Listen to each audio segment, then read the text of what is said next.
Hey guys, this is a video I made for my college class, and it's based off of a blog post I wrote on LinkedIn. If you visit that, you can see all my references for all the research, yada yada yada. Okay, onto the video.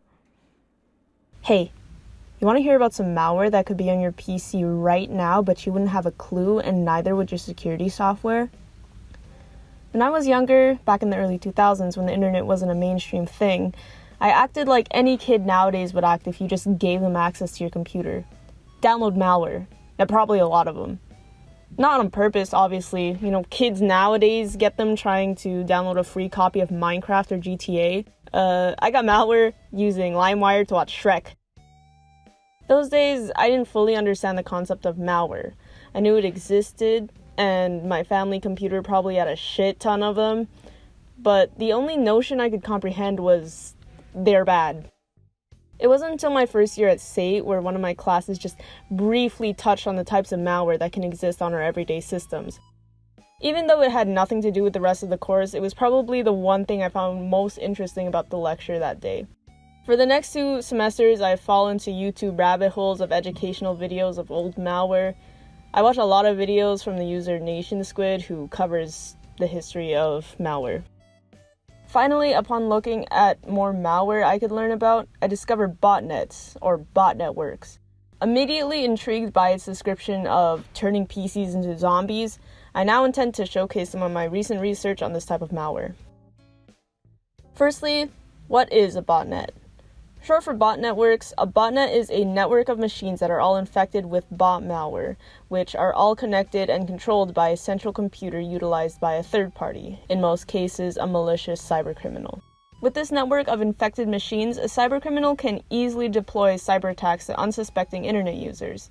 As per my earlier remark, a term for these compromised machines is zombies. Unfortunately, PCs aren't the only machines that can become zombies. Any internet device can become infected. That includes mobile devices, IoT devices, network infrastructure, which are routers, modems, etc., and printers. A botmaster recruits their bots by infecting the machines with their bot malware. But how?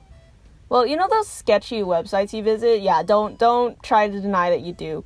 Anyways, sketchy website owners look for ad revenue, and, because they're sketchy, no actual company wants to put their ads there. So when you're streaming anime on your beloved free website, you get all those intrusive or inappropriate advertisements. No actual company wants that garbage on their website either. Anyways, following one of these advertisements will most likely get your machine any sort of malware. One type could be the malicious code, in most cases a Trojan virus, that would turn your computer into a bot.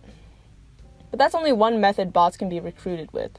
Again, like any malware, the bot code can be contracted by downloading attachments in spam emails, hacked or compromised websites, or clicking unknown links in messages. If you manage to get a Trojan horse on your computer, congrats, you're now a part of a network, but it's not a good one.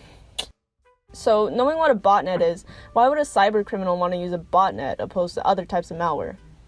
Foremost, botnets are generally kept low-key. Those who are using a zombie don't usually suspect that their machine has been infected. The malicious bot process runs in the background of the zombie. The resources of all the machines in the network allow for widespread cyber attacks. Some common cybercrimes that can be carried out using botnets are DDoS attacks, wide-scale scam or phishing campaigns, and spreading more malware to recruit more zombies. The botmaster can also use a PC's GPU to mine for cryptocurrency, which can take up a lot of the GPU's resources and would then make those resources unavailable to the user. However, the infected computer's resources are not the only component under threat of being a zombie. The cybercriminal basically has access and control over the infected machine through spyware. Thus, any personal information that isn't secured by the user, names, passwords, phone numbers, financial information, can be recorded by the cybercriminal and used for their own volition. In some cases, this information is used to blackmail or sold to other criminals. On the same topic of making money using a botnet, ready-made botnets can be sold in the dark web. The price these could go for is dependent on the number of machines on the network. According to a Forbes article written by Lee Matthews in 2016, an army of 100,000 bots could be sold for $7,500. That's approximately 13 cents per bot. Basically, botnets can deploy some damaging, widespread cyber attacks, and if your machine is a part of that botnet, say goodbye to your resources and any insecure information you got on that computer. Now, if this is your first time hearing about botnets, honestly, I'm with you. Like I mentioned at the beginning, I didn't find out about them until earlier last year. Is it hard to believe that they've been around since the early 2000s? I'll talk about a few infamous botnets that existed on the internet in the past, and I'll probably talk about more of them with more detail in a future blog post.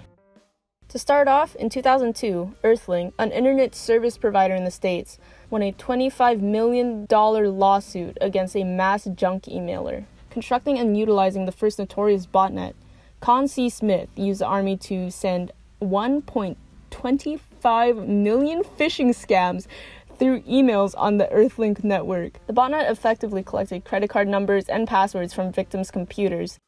The scheme accounted for approximately 12% of Earthlink's email traffic between September 2000 and August 2001, and that cost the company an estimated $4.1 million.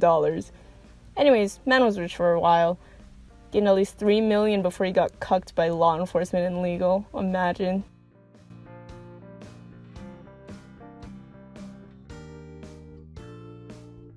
So with that all being said, how do you know if you're a part of a botnet? Foremost, if your internet suddenly slows down, that might be a sign. A significant amount of bandwidth would need to be used by a bot to send out their DDoS attacks or their spam emails. Secondly, check your task manager. If there's any unknown processes you see, give it a quick Google search. If it returns with an untrusted process, it could be botnet malware. Third, if you can't update your operating system, there's a good chance that it's due to a botnet malware. Since OS updates are released to defend against new vulnerabilities, bot code developers prevent OS updates. It can be the same case to certain processes in your system. If the botnet needs a process to carry out its task, it will most likely not allow for it to be closed. Lastly, if your antivirus software detects potential botnet malware, then use it to get rid of it. It's not rocket science. To avoid having your machine turn into zombies, you have to start taking basic security precautions. Make sure you have secure passwords for your devices, your PCs, your routers, your modems alike. Update your OS and software, as outdated software provides an easy vulnerabilities for attackers to exploit. Next, just use basic common sense. Don't click on emails from unrecognized senders. Keep automatic email downloads off, as malware can easily be contracted just by downloading the attached images. Visit only secure and trusted websites, and if you do visit the odd websites, don't click on the random ad that's telling you that there's a single lady looking for love in your area, because maybe there is, but she wouldn't want someone who gets a load of fucking malware on their PC. Hopefully you enjoyed reading or watching my recent object of interest. I love researching about malware because as long as the internet exists, new malware will surface, and I'll always have something to learn about. You should definitely expect more posts about malware and botnets from me in the future. Thanks for watching. Hey guys, as always, hope you enjoyed the video. I really enjoyed making this for my college class. Once again, as I mentioned, this is based on my blog post that I also wrote for this class. It has all my research references, just in case you're interested in that. Also does have the bonus 2 infamous botnets, so not self-promotion. Check it out. On another note, I really wish I could spend more time on this video. I hope the effort wasn't too noticeably bad. There was a deadline, but I honestly think I did really good for the time I had. Also, on another note, I'm really sorry the audio was actual garbage. I have an actual mic, but I decided to use my iPhone again. I don't know why. And Sean, if you're watching this, I hope you enjoyed it. Yeah. Anyways, as always, have a good day.